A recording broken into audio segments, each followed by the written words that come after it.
이제 시간이 되었으므로 다 같이 조용한 기도를 드리심으로 대강절 네 번째 주일 예배를 시작하도록 하겠습니다. 기도하겠습니다.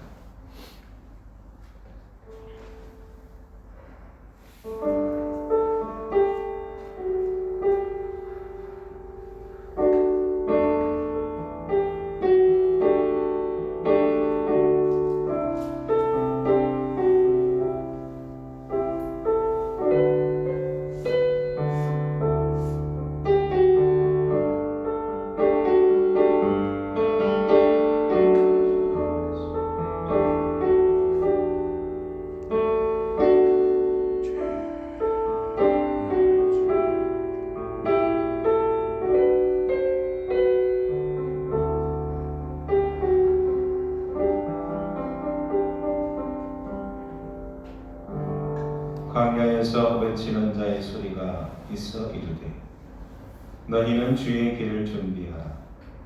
그의 오실 길을 걷게 하라.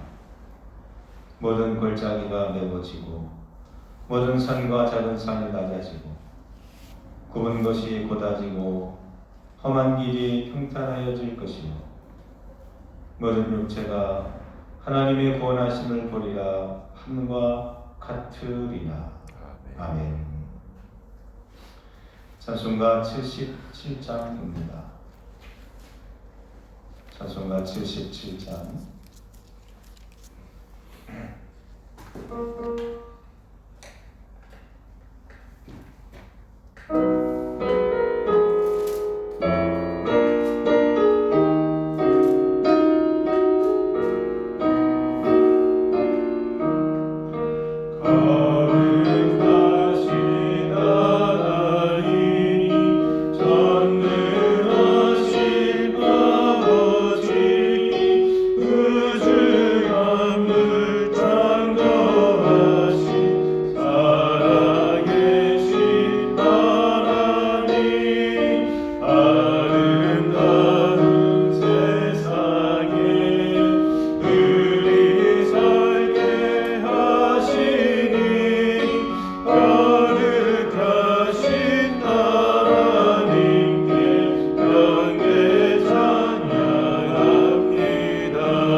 교동문 118번입니다.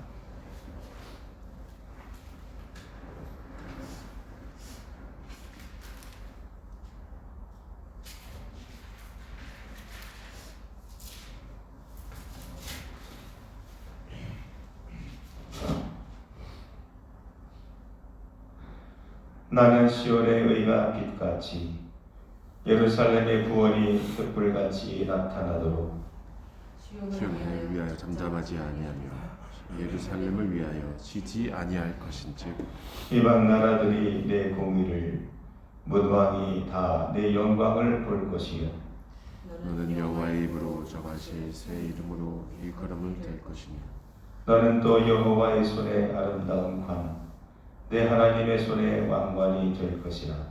원하건대 주는 하늘을 강림하시고 주 앞에서 산들이 진동하리라. 불이 섭을 사르며 불이 물을 끓임 같게 하사 주의 원수들이 주의 이름을 알게 하시며 이방 나라들로 주 앞에서 떨게 하옵소서. 주께서 강림하사 우리가 생각하지 못한 두려운 일을 행하시던 그때 산들이 주 앞에서 진동하였사오니 주 외에는 자기를 악마하는 자를 위하여 이런 일을 행한 신을 옛부터 들은 자도 없고 귀로 들은 자도 없고 눈으로 본 자도 없었나이다. 아멘. 사도신경으로 신앙 고백합니다. 나는 전능하신 아버지 하나님 천지의 창조주를 믿습니다. 나는 그의 유일하신 아들 우리 주 예수 그리스도를 믿습니다. 그는 성령으로 잉태되어 동정녀 마리아에게서 나시고 본디오 빌라도에게 고난을 받아 십자가에 못 박혀 죽으시고 장사한 지 사흘 만에 죽은 자 가운데서 다시 살아나셨으며 하늘에 오르시어 전능하신 아버지 하나님 우편에 앉아 계시다가 거기로부터 살아있는 자와 죽은 자를 심판하셨으며 나는 성령을 믿으며 거룩한 공교회와 성도의 교제와 죄를 용서받는 것과 몸의 부활과 영생을 믿습니다. 아멘. 오늘 주시는 하나님의 말씀은 요한복음 10장 7절부터입니다.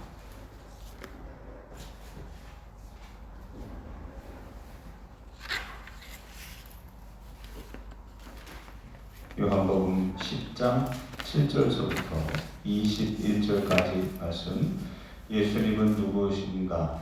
라고 하는 네 번째 강림절 말씀의 결론에 해당되는 말씀이기도 합니다. 7절서부터 21절 제가 읽도록 하겠습니다. 그러므로 예수께서 다시 이르시되 내가 진실로 진실로 너희에게 말하노니 나는 양의 문이라. 나보다 먼저 온 자는 다 절도요 강도니 양들이 듣지 아니하였느니라.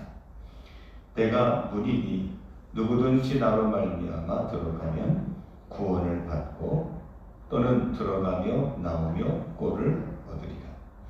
도둑이 오는 것은 도둑질하고 죽이고 멸망시키려는 것뿐이요 내가 온 것은 양으로 생명을 얻게 하고 더 풍성히 얻게 하려는 것이다. 나는 선한 목자라. 선한 목자는 양들을 위하여 목숨을 버리느니라. 삭구는 목자가 아니요 양도 제 양이 아니라. 이리가 오는 것을 보면 양을 버리고 달아나나니 이리가 양을 물어가고 또 해치느니라. 달아나는 것은 그가 삭고 낼 까닭에 양을 돌보지 아니함이라. 나는 선한 목자라. 나는 내 양을 알고 양도 나를 아는 것이 아버지께서 나를 아시고 내가 아버지를 아는 것 같으니 나는 양을 위하여 목숨을 버리노라. 또 이 우리에 들지 아니한 다른 양들이 내게 있어 내가 인도하여야 할 터이니 그들도 내 음성을 듣고 한 무리가 되어 한 목자에게 있으리라. 내가 목숨을 버리는 것은 그것을 내가 다시 얻기 위함이니 이로 말미암아 아버지께서 나를 사랑하시느니라. 이를 내게서 빼앗는 자가 있는 것이 아니라 내가 스스로 버리노라. 나는 버릴 권세도 있고 다시 얻을 권세도 있으니 이 계명은 내 아버지에게서 받았노라 하시니라. 이 말씀으로 말미암아 유대인 중에 다시 분쟁이 일어나니 그 중에 많은 사람이 말하되 그가 귀신 들려 미쳤거늘 어찌하여 그 말을 듣느냐 하며 어떤 사람은 말하되 이 말은 귀신 들린 자의 말이 아니라 귀신이 맹인의 눈을 뜨게 할 수 있느냐 하더라. 아멘. 우리는 예수님은 누구신가라는 이 말씀의 제목을 가지고 네 번째 우리 성경 말씀을 통해서 이야기를 나눠보고자 합니다. 특별히 요한복음 10장에 나타난 말씀은 목자의 비유라고 하는 아주 유명한 그런 예수님의 말씀입니다. 즉 예수님께서는 자기 자신이 누구인지를 스스로 드러내 주셨는데 그 한 모델이 뭐냐? 목자다. 유대인의 사회에서 목자라고 한다면 어떤 존재인지 또 우리가 어떻게 해야 되는지 너무나도 익숙한 개념이 바로 목자입니다. 그래서 지난 시간에는 예수님은 나는 양들에게 목자다라고 하는 말씀을 1차로 주셨다고 한다면 오늘은 그 본문 말씀을 좀 더 새롭게 그러면 목자는 목자인데 어떤 목자냐? 나는 선한 목자라는 말씀을 가지고 오늘 나눠보고자 합니다. 여러분 선하다는 말은 착하다는 뜻입니다. 그러면 착한 목자, 선한 목자는 어떤 의미가 있을까요? 우리가 착하다고 할 때 애기가 참 착하다라고 얘기하죠. 또 심지어는 요즘에는 상품의 가격에 대해서 참 착한 가격이다 이런 말도 씁니다. 그렇다고 한다면 목자에 대해서 특별히 예수님에 대해서 착한 목자, 선한 목자라고 한다면 어떤 의미가 담겨져 있을까요? 사실 선하다는 말은요, 이 말은 우리나라 말의 선하다, 착하다는 말보다는 조금 더 영적인 의미가 있습니다. 왜냐? 선하다는 말은 오직 하나님에게만 사용할 수 있는 단어이기 때문입니다. 그래서 마가복음 10장 18절에 보면 동그라미 1번에 보면 예수님께서 이렇게 말씀하셨습니다. 내가 어찌 나를 선하다 일컫느냐? 나는 어떻게 너희들이 나를 선하다고 얘기하느냐? 하나님 한 분 외에는 선한 이가 없느니라. 물론 여기서 말하는 선하다는 말은 완전한 선을 의미하겠죠. 근데 누가 사람에 대해서 선하다고 얘기할 수 있냐? 오직 하나님만이 선하시다. 이런 얘기입니다. 그만큼 우리가 오늘날 평상시 사용하는 선하다, 착하다는 말은 애완동물이나 사람이나 아니면 물건이나 가격이나 이런 데 사용하는 의미가 아니라 하나님에게 쓰는 경건하고 영적인 의미가 듬뿍 담겨져 있는 말씀이 선하다는 의미예요.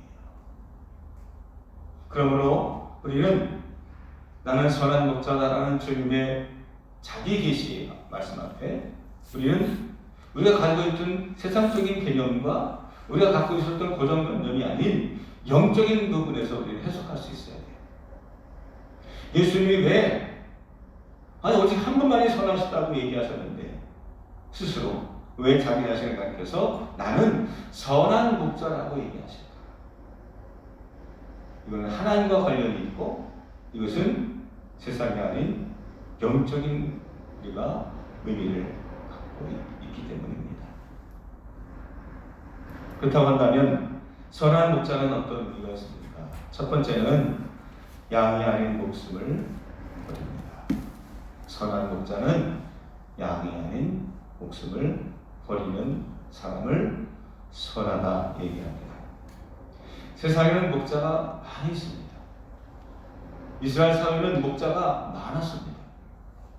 목자가 아닌 사람이 없을 정도로 양을 관리하는 이 목축은 아주 평범한 일상에서 다 볼 수 있는 누구나 할 수 있는 누구나 해야 되는 그런 일 중에 하나였습니다. 그런데 선한 목자는 목자가 선하다고 얘기할 수 있는 것은 오직 하나다. 그러면 예수님이 하나밖에 없는 목자, 오직 선한 목자의 의미는 어떤 의미입니까? 이것을 설명하려면 예수님은 거짓 목자 또는 삭군과 오늘 비교를 해서 우리에게 말씀하고 있는 것입니다. 제가 다시 한번 읽어볼게요. 다시 한번 11절서부터 13절까지 제가 한번 읽어볼게요. 여기서 말하는 선한 목자라는 의미는 어떤 의미냐? 11절 제가 읽겠습니다. 나는 선한 목자라 선한 목자는 양들을 위하여 목숨을 버리거니와. 삭구는 목자가 아니요 양도 제 양이 아니라 이리가 오는 것을 보면 양을 버리고 달아나나니 이리가 양을 물어가고 또 해치느니라. 달아나는 것은 그가 삭구님 까닭에 양을 돌보지 아니함이라. 이 말씀을 요약을 해서 압축해서 제가 이렇게 정해 본 겁니다. 선한 목자는 양을 아닌 목숨을 버립니다. 양을 버리는 건 누굽니까? 거짓 목자, 삭구는 양을 버립니다. 위기를 만나게 되면 갑작스럽게 목숨이 위태로운 시기가 되면 삭구는 양을 버리지만 그 위기를 만나도 선한 목자는, 진짜 목자는, 거짓 목자가 아닌 선한 목자는 양을 위해서 목숨을 버린다는 얘기입니다. 당시 이스라엘은 대규모 양을 치는 주인이 임금을 주고 삭스를 주고 목자의 일을 고용하는 일들이 다반사였습니다. 그런데 구약의 전통 미슈나라고 하는 그 책에 의하면 여기 이런 얘기했다고 합니다.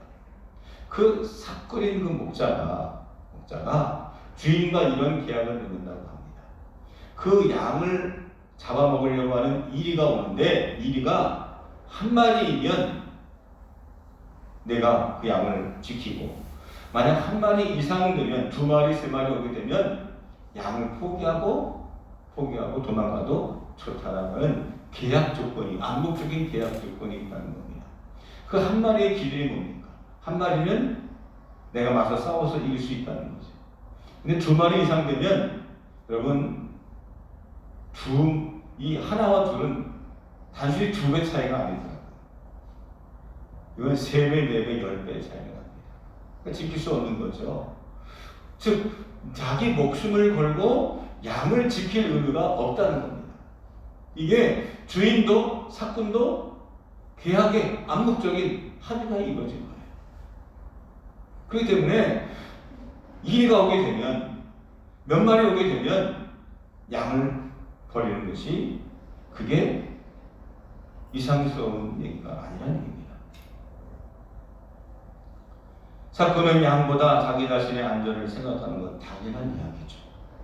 또한 삭군은 그 양을 돌보는 일을 하게 된 이유도 양을 사랑해서가 아닙니다. 오직 양을 관리하고 받는 임금, 돈, 재물 그것이기 때문입니다. 아무리 100만금을 주어도 내 목숨과 바꿀 그런 어리석은 사람은 없을 겁니다. 자, 그런데 반대로 선한 목자는 어떤 목자냐? 대규모 양을 기르는 그런 목자가 아닙니다. 속이며 자기 자신의 양떼를 내 스스로 돌보는 그 목자는 어떻습니까? 이리가 한 마리가 아니라 2마리, 3마리 온다고 해도 쉽게 물러서지 않습니다. 왜? 내 양이니까. 이거 양이 없으면 그 목자는 전 재산을 잃어버리는 겁니다. 자기의 모든 것을 잃어버리는 것이기 때문입니다. 그래서 삭군은 양을 버리지만 선한 목자는 목숨을 버리고 그 이익대와 맞서는 게 다반사입니다. 이유는 간단하죠. 내 양이기 때문에, 목자이기 때문에, 내가 그 양의 주인이기 때문에. 여기서 말하는 목숨이라는 말은 푸스케라는 단어인데, 푸스케라는 말은 영혼이라는 뜻이고요. 영과 관련이 있습니다. 그래서 신약성경 후반에 가게 되면 이 푸스케라는 말을 영혼이라는 말이나 또는 영으로 번역하는 경우가 많아요. 그래서 한다면 목숨을 버린다는 것은 단순히 우리의 생명을 버린다는 것 이상이에요. 전인격적인 몸과 마음과 영혼 전부를 의미하는 거예요. 단순히 내 목숨이 아니라 나의 모든 것. 그래서 예수님께서 이렇게 표현하셨습니다. 십자가를 지시고 세상에 있는 모든 짐을 내가 지고 갈 것을 말씀하실 때 예수님께서도 이 목숨을 버린다고 얘기하셨어요. 동그라미 2번입니다. 제가 읽겠습니다. 사람이 친구를 위하여 자기 목숨을 버리면 이보다 더 큰 사랑이 없나니. 목숨을 버린다. 단순히 자기의 생명을 버린다는 얘기가 아니라 내 모든 것을 버린다는 거예요. 내가 가지고 있는 부와 명예와 가족과 경험과 이 그동안 내가 들었던 이 모든 것을 다 버려야 합니다. 목장에 있어서 양이란 존재는 재물 이상의 것이 있습니다. 사랑하는 성도 여러분,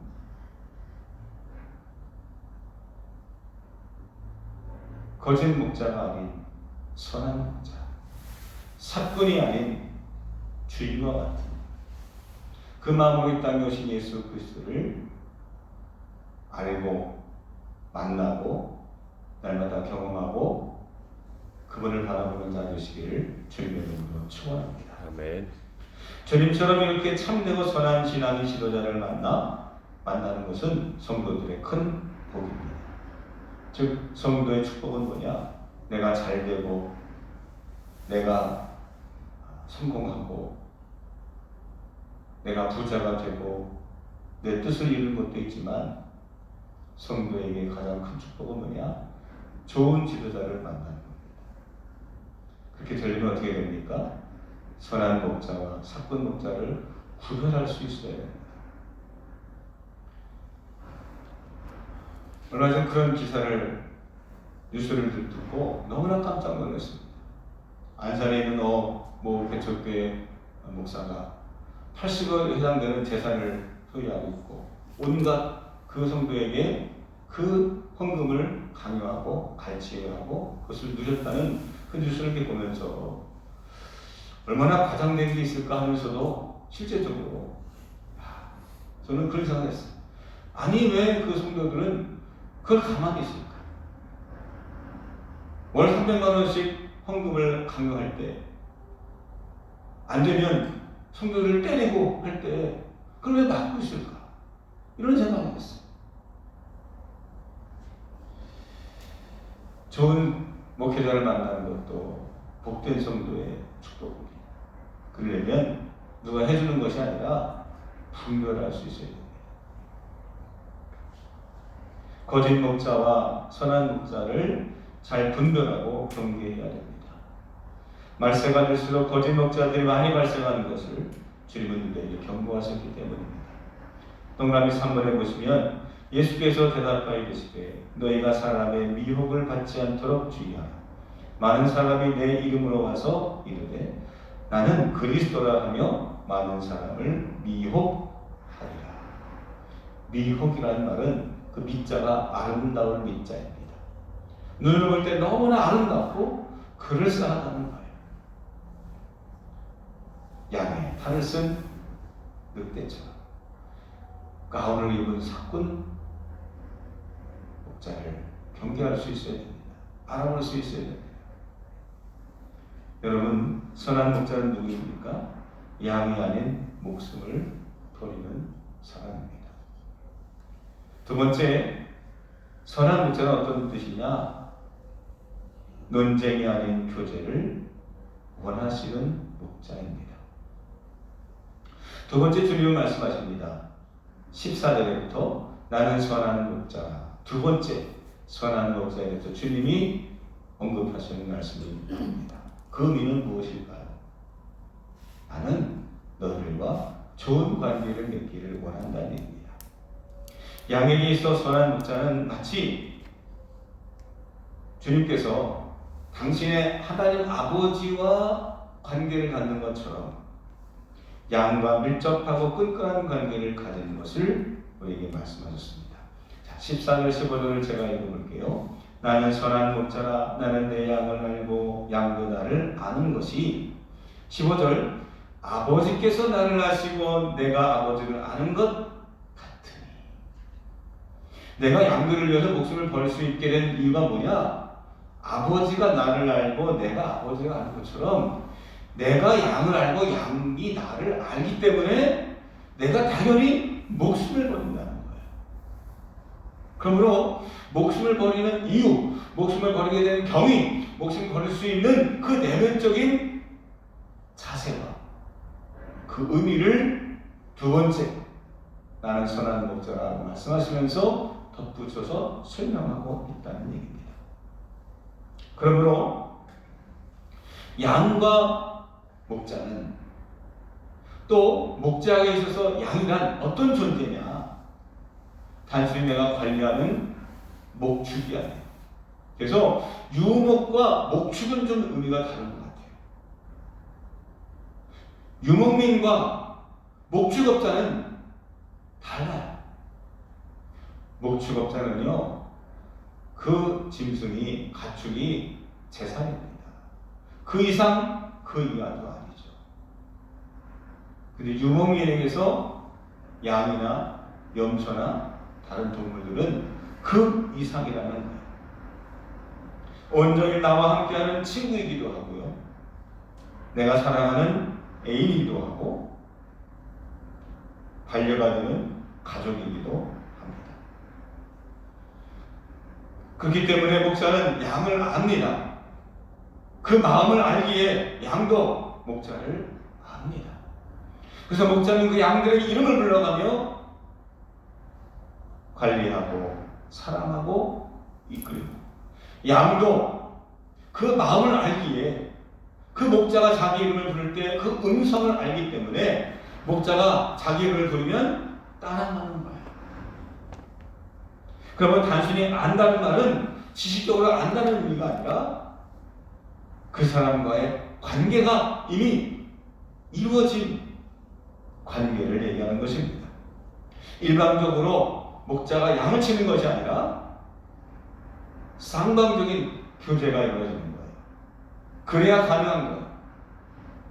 그래야 목자가 피리를 불거나 이름을 부르면 그 양들이 일순간에 한 사람에 의해서 움직이고 이동하고 관리가 될 수 있는 거죠. 이게 안 되면 아무리 불러도 흩어지고 위기를 만나면 오합지졸 거예요.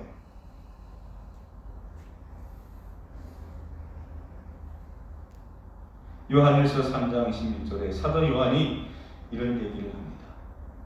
제가 읽어볼게요. 동그라미 4번입니다. 그가 우리를 위하여 목숨을 버리셨으니 우리가 이로써 사랑을 알고 우리도 형제들을 위하여 목숨을 버리는 것이 마땅하니라. 이게 어떤 의미입니까? 오늘 말씀을 준비하기 전에는 이 말씀은 그래, 우리도 죽어야 돼, 예수님이 우리를 죽으신 것처럼 우리도 죽어야 돼, 이런 정도로 생각했어요. 그래, 죽는 것이 목회하는 거구나, 죽어야 되는구나, 여기에 집중했는데 오늘 말씀을 통해서 읽어보니까, 그리고 이 사도 요한복음을 쓴 이 요한이 또 이 요한일서에서 쓰는 말이 어떤 의미냐? 그래요, 주님이 우리에게 행하신 것처럼 의도한 것 누군가에게 하자는 거예요.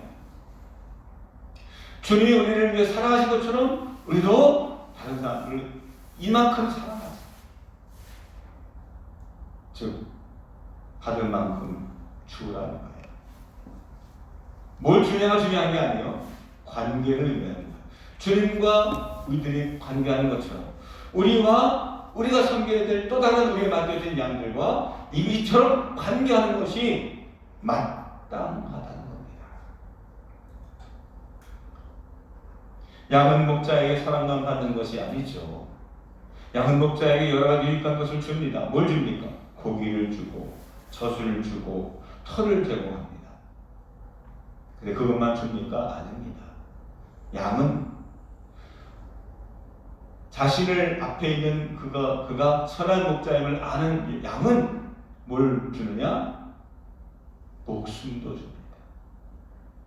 그 양을 잡을 때는 개를 잡고 닭을 잡는 것과는 달라요. 양이 가만히 있어요. 왜 그럴까요? 나의 주님을 알고 나의 선한 목자임을 알기 때문입니다.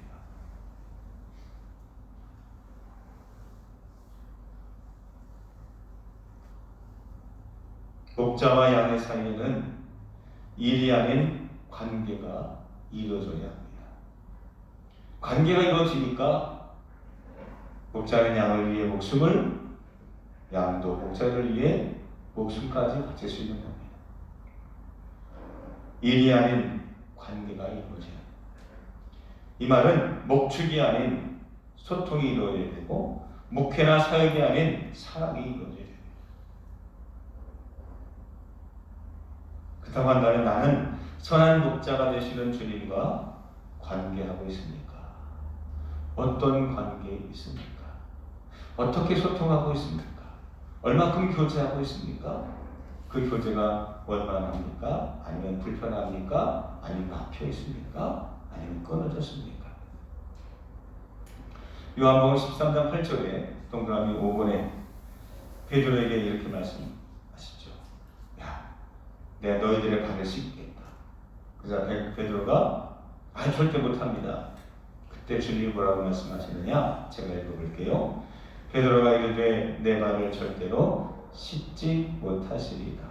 예수께서 대답하시되 내가 너를 씻어주지 아니하면 내가 나와 상관이 없느니라.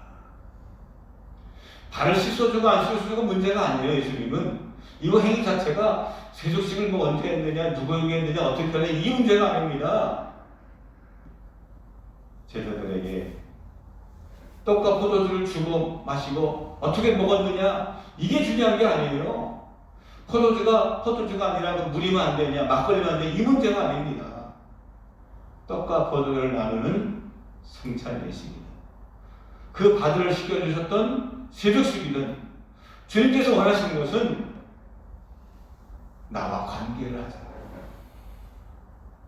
내가 죽어서도, 내가 십자가에 죽고 이 땅에 없어도 너희들이 나와 관계할 수 있느냐, 여기 있는 것처럼 이렇게 해달라, 이 얘기예요.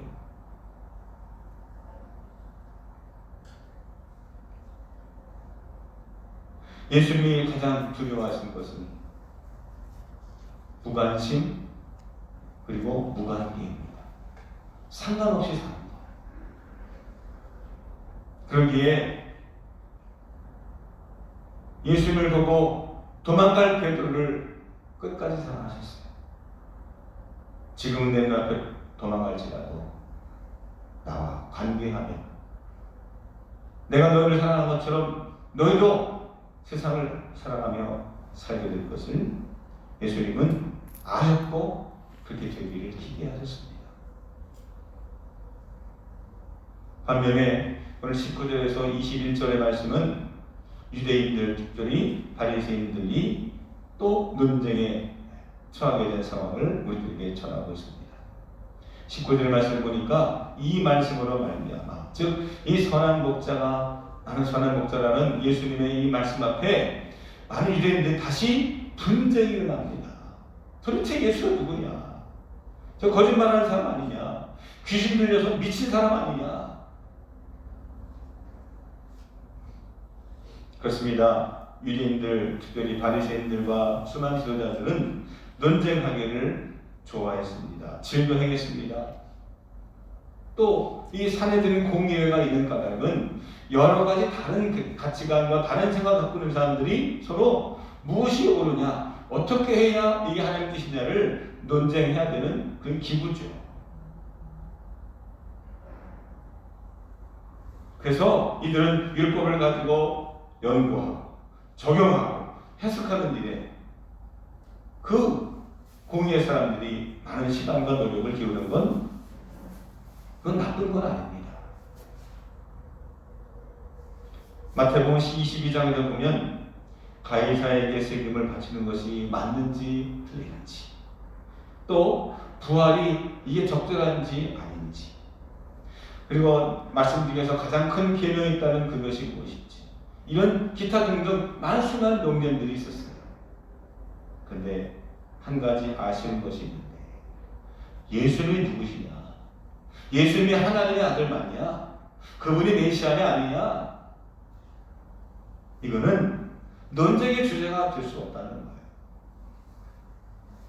이걸 논쟁의 주제로 삼는 것 자체가 어리석은 거예요. 어리석은 거예요. 여러분,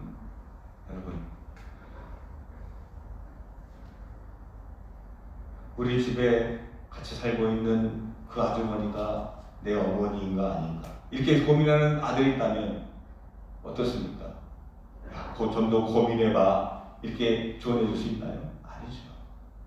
어리석은 거죠. 제가 초등학교 때 그런 고민을 많이 했어요.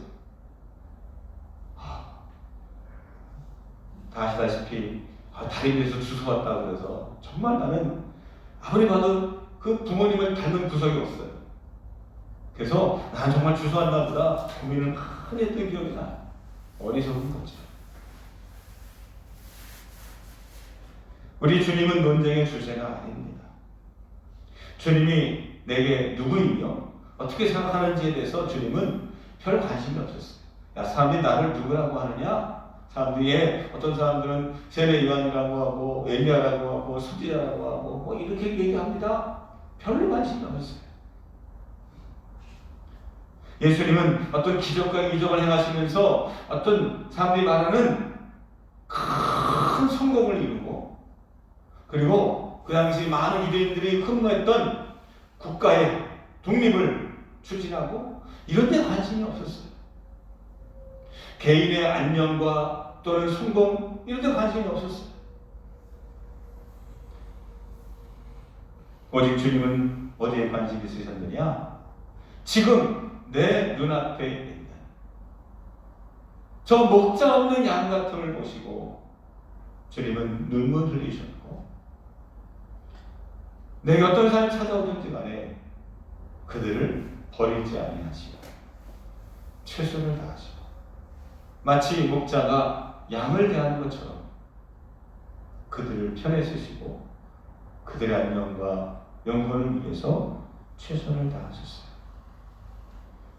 양을 삼으셨고 더 나아가 제자로 삼으셨습니다.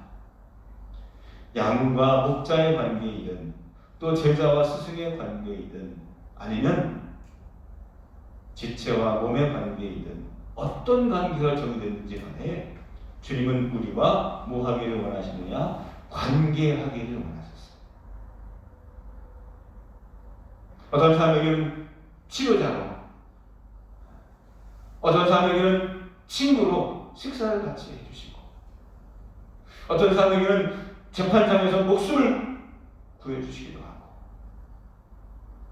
그 모든 사람들과 예수님은 어떤 모습이든지 간에 선생의 위치든 치료자의 위치든 구원자의 위치든 스승의 위치든 주님은 관계하기를 원하셨다는 거예요. 그 관계에 필요한 것이 있다면 오직 이거입니다. 바로 믿음의 관계입니다. 신뢰의 관계입니다. 학생과 선생님이 신뢰 관계가 깨어진다면 어떻게 수업이 이루어지겠습니까? 주인과 종이 신뢰를 잃어버리게 되면 원수지요. 그래서 주님이 이렇게 말씀하셨어요. 동그라미 6번입니다. 내가 아버지 안에 거하고 아버지께서 내 안에 계심을 믿으라. 그렇지 못하겠거든 행하는 그 일로 말미암아 나를 믿으라. 핵심은 뭡니까? 믿으라는 거예요. 어떤 방법이든지 어떤 것을 보든지 예수님 자기 자신을 믿으라. 예수님은 12년 동안 혈루증 같은 여인을 고쳐주셨는데 우리는 어떻게 고쳐주셨을까? 이게 그 고침받았던 이 방법이 뭘까? 어떻게 안 사셨을까? 이런 데 관심 갖지만 예수님은 딱 한마디예요. 내가 내 믿음이 너를 구원하였다. 믿음의 관계를 쌓기 위해서 예수님은 고쳐주신 거예요.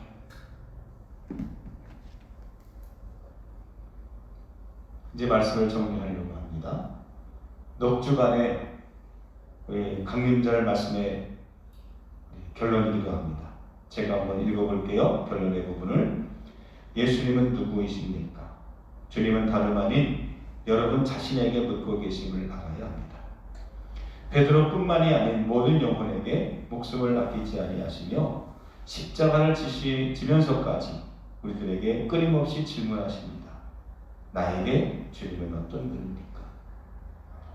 주님이 메시아다, 아니다, 선생님이다, 세례 요한이다, 엘리야다, 이게 중요한 게 아니에요. 너는 나를 누구라고 하느냐? 이 말씀은 올바른 대답을 요구하신 게 아니에요.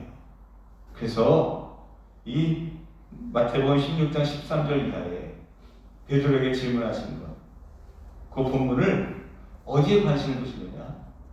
예수님께서 베드로와 관계하고 싶으신, 예수님과 지금보다 더 가깝게 다가오기를 원하시는 예수님의 심정으로 제가 한번 읽어볼게요. 예수께서 빌립보 가이사랴 지방에 이르러 제자들에게 물어 이르시되 사람들이 인자를 누구라 하느냐? 이르되 또는 세례 요한, 또는 엘리야, 어떤 년 예레미야나 선지자 중에 하나라 하나이다. 이르시되 너희는 나를 누구라 하느냐? 베드로가 예, 저는 그리스도이시여 살아계신 하나님의 아들이십니다. 정답, 딩동댕, 이게 아니라 너에게 나는 어떤 의미가 있느냐?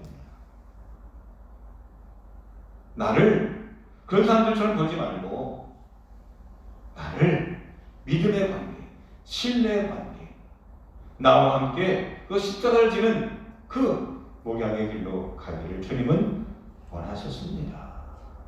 원하셨어요.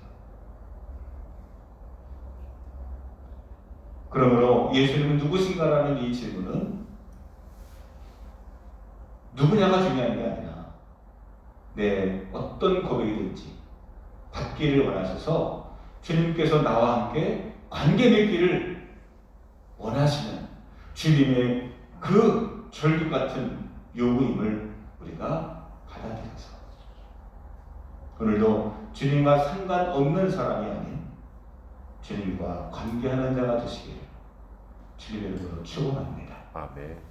예수님과 상관없는 크리스마스가 아니라 예수님을 기억하고 말씀을 묵상하고 그리스도인으로 살아가고자 하는, 비록 함께 예배를 드리지 못해도 크리스마스 선물을 주고받지 못할지라도 성탄절 캐롤은 우리가 듣지 못해도 주님 때문에 감사하고 그리고 주님과 신뢰관계가 더 깊어지는 아름다운 성탄절이 되시기를 주님의 이름으로 소망합니다. 아멘. 기도하겠습니다. 은혜의 하나님 감사합니다. 오늘도 강림절을 맞이하여 예수님을 과연 어떤 분인지를 함께 묵상해 왔습니다. 주님과 관계없는 신앙이 아니라 주님 때문에 어떤 형태, 어떤 모습이라도 주님과 밀접한 관계를 맺으며 사는 신앙인이 될 수 있도록 도와주옵소서. 어떤 사람에게는 목회자로, 어떤 사람에게는 성도로, 어떤 사람에게는 어떤 직책으로, 또 어떤 사람은 또 어떤 역할로 있든지 간에 우리 모두가 주님 때문에 행복하고 감사하고 주님 땅에 오신 그 날을 함께 축하하며 마음을 나눌 수 있는 아름다운 성탄 주간이 되게 하여 주옵소서. 아멘. 예수님 이름으로 기도합니다. 아멘. 아멘.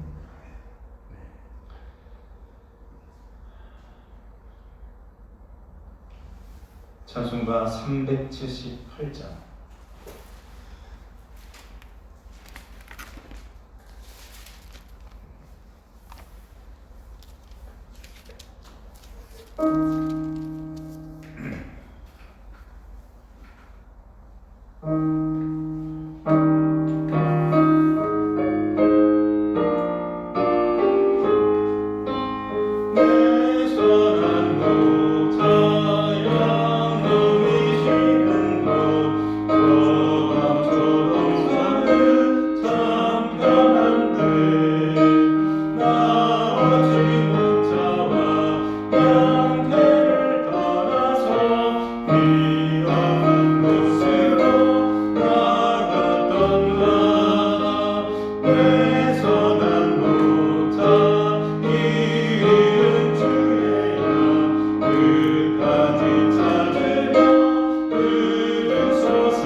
오늘은 강림절 네 번째 주일입니다.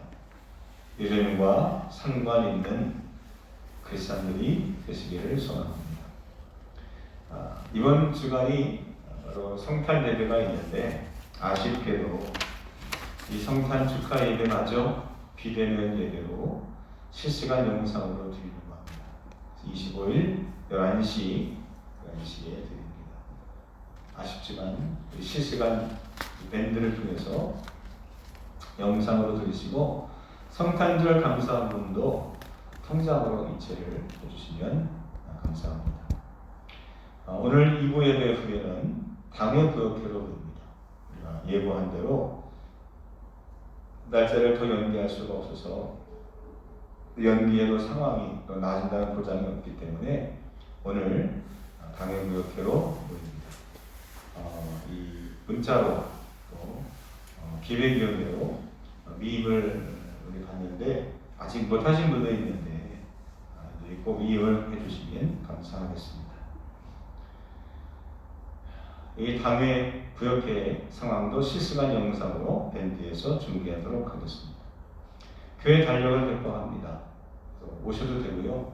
제가 이번 주간에 할 수 있는 만큼 방문해서 나눠드리도록 하겠습니다. 다른 광고사항들은 주보를 참조하시면 되겠습니다. 제가 헌금 기록하고 축도함으로 예배를 마치겠습니다. 주님, 예수님이 누구신가 묻기 전에 나는 누구였는가를 생각하게 하시니 감사합니다. 주님과 우리가 어떤 관계를 갖고 살아가는지 저희들이 다시금 깨닫게 해주셔서 이제 앞으로는 주님 없는, 목자 없는 잃어버린 양 같은 존재가 아닌 내 안에서도 그리스도의 흔적들이 나타나고 주님의 향기가 이 세상을 향해서 뿜어질 수 있는 주님의 거룩한 선한 양들 될 수 있도록 인도해 주옵소서. 이 말세에 너무나 많은 거짓 목자들, 사꾼들이 많이 있습니다. 주여 우리에게 분별의 영을 허락해 주시고 오늘도 주님의 길에 함께 걸어가는 하나님의 사람들 되게 하옵소서. 코로나 사태에 더욱 기도하는 자가 되게 하시고 하나님의 말씀을 통해서 그 고난 속에서도 신앙의 꽃을 피우고 열매를 맺는 일에 열심을 다하게 하옵소서.